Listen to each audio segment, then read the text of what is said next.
NewTech. What NewTech is about, it's really about bringing the technology community together to celebrate what's being developed here locally.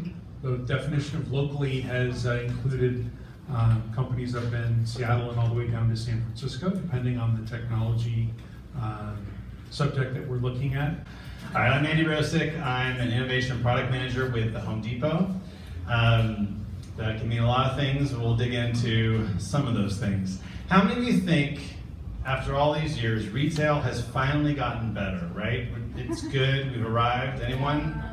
Anyone? No? So retail's arrived, right? I mean, look, we've got some local examples here. We've got big national examples. I mean, we all shop, right? We shop online. How bad can it really be? Well, let's think about it. So we have a store with over 40,000 products inside of it, which is daunting and overwhelming if you've ever walked into a Home Depot. I assume many of you probably have. But if there's no one there, like, it's hard, right? So surely we made our online presence better, right? So I'm gonna shop for this toilet. It's expensive, it's $300, but I thought it's 2 inches taller, so why not? Let's go for it, right? So I'm gonna scroll down and see, like, well, what else should I buy with this thing, right? It's a toilet, I gotta put it in. Here's some great examples that the Home Depot has lovingly provided for me, but whoa, hold on. That stuff already comes in the box. Why are you telling me that I need to add it when I buy it? Okay, so I'm gonna scroll down. Here's some related products. Toilet seats, that makes sense, right? I'm buying a toilet, but hold on, the toilet seat comes with the toilet. So does that one. Really seriously, what's going on here? This is all you have for me? But wait, that one's heated? I could do heated. The issue is that every day we go online, we shop, right? Lots of different retailers. And for the Home Depot, it's a lot of people buying stuff online and going into a store to pick it up. But there's this massive missed opportunity, which is they come pick it up and drive right away. But that toilet I just showed you does need things to actually install it. It does not come with 100% of what you need to put it in. So we looked at the problem and said, well, what about if we introduced an actual chatbot, a way to interact that feels like that associate in the store, someone who's actually helping you buy that product. Nobody in the store walks up to you and goes, hey, you're buying a toilet, want to see more toilets? No, they go, oh, what are you working on? You go, oh, I'm remodeling my bathroom. Oh, that's a great start, right? Or I'm just buying a toilet. Okay, well, it turns out there's a whole bunch of products that go with installing a toilet, and that person's gonna tell you that. So we had this gap, right? There was an order, you picked it up, wait, what happens in between? Well, there's this interaction. What if we could insert an interaction through voice or text that allows you to actually interact with us in a way that we could then offer you correct products as opposed to toilet seats with the toilet seat you're already getting with the toilet you buy. So we use some pretty standard products and technologies. So React, Redux, GraphQL, Google Cloud, because we're already in Google Cloud. And so we did use Dialogflow. If anyone has used Dialogflow for a chatbot, voice or text, one hand up, all right. It's awesome and it sucks all at the same time. It's owned by Google, very powerful, and yet the examples kind of feel like the 2 + 2 = 4 examples in your math book. Like, they just don't have, so we tried to integrate our store stock location API. We integrated our internal data feed, which tells every single product and how it's related to every single other product we have. And it was hard, it was really hard. So just FYI, if you're trying to build a chatbot. We also did a lot of non-tech stuff, things like stakeholder interviews, whiteboarding, thinking through what is the problem space.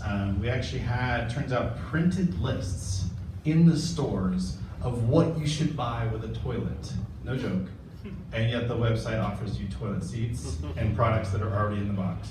So we took that, we story mapped. Is anyone familiar with story mapping? Okay, if you're not, I actually teach this as a class. My email's been on every slide. Take a picture, email me. I will tell you more. I'm trying to teach people about story mapping. It really helps you break down the true important elements of a project or a product. We did some mock-ups. We visited our own stores, figure out how they deliver products. We looked at customer journey mapping, like where do we want to put our product as a test inside all the craziness that goes on when you're ordering products. So these are all elements that go into a simple chat interaction. right? So over on the left, this idea, and this could happen through a Google Home speaker, it could happen through text. But the idea that it would ask you, hey, you're buying a toilet, is this part of another project? If you said yes, or yeah, or sure, or whatever, it took you down this path and actually built out a shopping list. And if you'll notice, aisle and bay. So we don't care what vanity you buy with your bathroom remodel, we just want to send you to the right spot, right? Here's a very generic shopping list. That's a good example of a chat interaction. And this would come to you in text if you did it via your Google Home.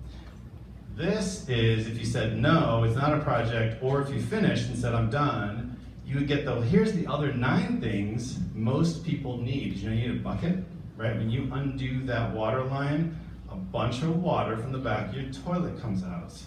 People don't think about the fact you need a bucket, right? Like it's stupid stuff, but like, just give me a shopping list. Tell me where to go get it. Now, I might not need it. Maybe I've already got cleaning rags, but at least you told me, right? That's super, super helpful when you think about buying stuff. So the bottom line is that retail is an interaction. It's not just that transaction. It's not how you get to buy something. It's how do you connect? How do you engage? How do you create this flywheel with the folks who are buying your products, with your brand? And the technology should merely drive that cycle. And that's why we looked at this chat interaction as a way to sort of intervene just like a human would do and allow that customer to feel like, okay, someone's actually listening to me and they're not just selling me more toilet seats. So again, my name is Andy Rosic. This is my email. Shoot me a line. We are hiring. We're hiring like 25 open technology positions right across the river in Vancouver. You can get a reverse commute out of the deal. But talk to me about that. Talk to me if you haven't done story mapping. I'm doing 2 online trainings on that, and they're free. I want everyone to know how to do this. It is that vital. So email me, or just email and say, hey, what's going on? I've been in product for 20 years, so we'd love to chat. All right, thank you, and we'll take some questions.